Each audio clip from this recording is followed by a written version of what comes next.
Jina langu ni Mtumwa Suleiman Hamza, ni mwenyekiti wa jumuiya ya Healthy Children Organization, jumuiya ambayo inajihusisha kuwasaidia watoto ambao wamezaliwa wakiwa na changamoto katika mfumo wa haja kubwa, mfumo wa haja ndogo pamoja na mfumo wa uzazi. Kwa sasa tupo takriban wazazi 35 ambao wana watoto wenye changamoto hizo, na katika watoto hao wapo ambao tayari wameshapatiwa matibabu, wanaendelea katika harakati zao za kawaida, lakini wapo ambao wameshafanywa matibabu lakini changamoto hizo wanaishi nazo. Na katika kundi kubwa la watoto hawa ni wale ambao wamefanywa matibabu lakini hawana control katika choo kikubwa, kwa maana ya kwamba choo kikubwa kinatoka tu bila kupata hisia. Hilo ndio lilotufanya siku hii ya leo kuweza kuja hapa ili jamii iweze kuona ni namna gani, changamoto gani ambazo tunapitia na ni msaada gani ambao tunaohitaji kwao. Mmoja, watoto hao wanapitia changamoto kubwa mno ya unyanyapaa katika jamii yetu, kwa sababu kama tunavyojua mtoto akifika miaka 10, miaka 7, miaka 5, so hali ya kawaida kuvaishwa pampers. Kwa hiyo ikitokea hivyo unakuta watoto wenzao wanaanza kuwakataza. Na unyanyapaa huu unatokea, tunaweza tukasema baadhi ya wakati ni wazazi wenye watoto hawa, au ni watoto wenyewe kuona tu kwamba wao hawafanani na wao kuweza kuwanyanyapaa. Lakini kikubwa zaidi ambacho kinatuumiza na kutunyima usingizi sisi wazazi wenye watoto hawa ni pale ambapo tunahitaji vifaa tulivyoelekezwa ili tuweze kuvitumia, kushindwa kuvipata kwa wakati. Mimi binafsi licha ya kwamba ni mwenyekiti wa jumuiya hii, lakini ni mzazi ambaye nina mtoto mwenye changamoto katika mfumo wa haja ndogo.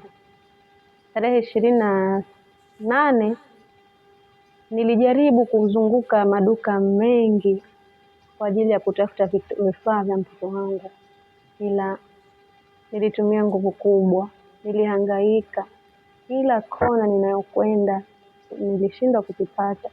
Najiuliza tu kama mimi Mungu aliweza kunipa uwezo wa kuweza kutafuta vifaa hivi kwa uchache, nimekosa. Sasa wale ambao hawana hata huo uwezo wa kutafuta vifaa hivi wanaishi katika maisha gani?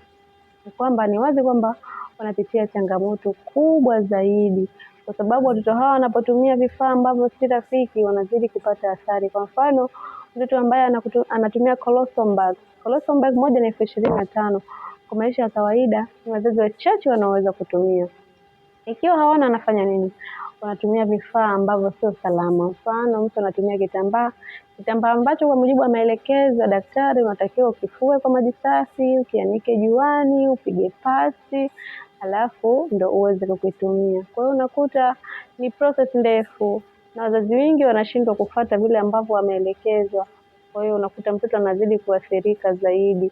Na ndio maana unyanyapaa unaanzia hapo. Mtoto anaenda shuleni, akifika shuleni mtoto kajichafua, anashindwa kuweza kujisafisha, labda ni kwa sababu ya utoto wake, ama tunaweza tukasema ni sababu nyingine. Lakini vile vile tunaweza tukawapa watoto vifaa, tukawapeleka shuleni, tukawapa walimu maelekezo, tukamwambia mwalimu, mtoto wangu ni huyu hapa, ana shida hii, naomba inapofika wakati mtoto huyu msaidie. Lakini kinachosikitisha ni kwamba vile ambavyo tunawapeleka watoto wetu ndio vile vile ambavyo wanarudi. Wanapopita majiani wenzao wanawacheka pale ambapo wanatoa harufu ama kufatwa na nzi.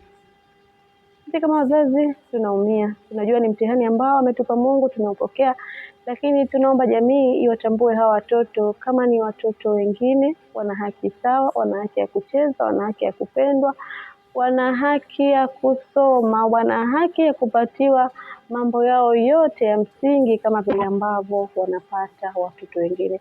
Ombi letu kwa wizara zifuatazo. Kwa Wizara ya Elimu tunaomba sana. Tunajua kuna elimu mjumuisho, lakini sasa katika elimu hizi mjumuisho kuna watoto wetu ambao ni wadogo sana. Kama mimi mtoto wangu ana miaka 3 hivi, nitaweza kumpeleka mtoto wangu miaka 3 shuleni ikiwa mimi mwenyewe sipo? Kila masaa mawili mtoto huyu anatakiwa atolewe mkojo. Kwa hiyo hata wale walimu tunaomba wapatiwe mafunzo juu ya kuwatunza na kuwalea watoto hawa. Isionekane kama ni wasumbufu, isionekane kana kwamba hawaelewi kile ambacho wanaelekezwa, bali ni watoto ambao wanahitaji msaada zaidi. Kwa hiyo wazingatiwe sana. Lakini kwa upande wa Wizara ya Afya, tunaomba sana vifaa hivi ambavyo wanatumia watoto wetu viingizwe ni miongoni mwa dawa muhimu kama zile ambazo zinapatikana wakati wote saa yote. Kwa hiyo hata pale ambapo tunahitaji kuvipata tuweze kuvipata kwa wakati. Tunajua mchango mkubwa na tunathamini sana juhudi za serikali kwa kuweza kutibiwa bure bila kuchangia chochote. Tunaishukuru sana serikali yetu ya Mapinduzi Zanzibar. Tunamwombea Mungu kheri na baraka aweze kumpa afya njema rais wetu Dr. Hussein Ali Hassan Mwinyi kwa kuweza kutusaidia sisi ambao tuna maisha ya kawaida. Lakini kwa upande wa Wizara ya Maendeleo ya Jamii, tunaomba sana tusaidiane katika kutoa elimu kwa jamii, kwa sababu watoto wetu wanapokutana na unyanyapaa huu mkali wanashindwa kuhudhuria shuleni, wanashindwa kujumuika na watoto wenzao, wanashindwa kuhudhuria madrasa. Sisi wazazi tunaamini urithi pekee wa kuweza kuachia watoto wetu ni elimu. Sasa iwapo watoto hao watashindwa kwenda kupata haki yao ya msingi, tunaamini kwamba tumeongezea mzigo. Sisi wazazi leo tupo, lakini kuna siku kesho ama kesho kutwa Mungu atatuhitaji, tutawaachia nini? Hatuna mali kama tutawarithisha ili ziweze kuwasaidia katika maisha yao. Kwa tunaomba tusaidiane ili kuhakikisha watoto wetu wanaweza kukamilisha ndoto zao ambazo wanatamani siku moja na wao waweze kuzikamilisha. Lakini kwa jamii, kwa yote ambaye atakuwa na uwezo wa kuweza kuzisaidia familia hizi, kwa sababu watoto hawa wanatumia Pampers katika maisha yao ya kila siku. Kuna vifaa maalum, miongoni mwao ni hizo Pampers, sabuni za kufulia, sabuni za kupogea, feeding tube pamoja na vilainishi. Lakini kifaa kikubwa zaidi ni hizo colostomy bags ambazo tunakuwa tunapatiwa, lakini tunapatiwa kwa uchache sana. Kwa yule ambaye atakuwa na uwezo wa kuweza kutununulia, basi tunamkaribisha. Ofisi yetu ipo Darajani na tunapatikana kupitia namba 0719229495. Tembelea YouTube channel yetu VOP Online TV kwa habari moto moto. Subscribe kisha bonyeza alama ya kengele ili kuwa wa kwanza kupata taarifa zetu. Usisahau kulike, kucomment na kushare. VOP Online TV. VOP Online TV.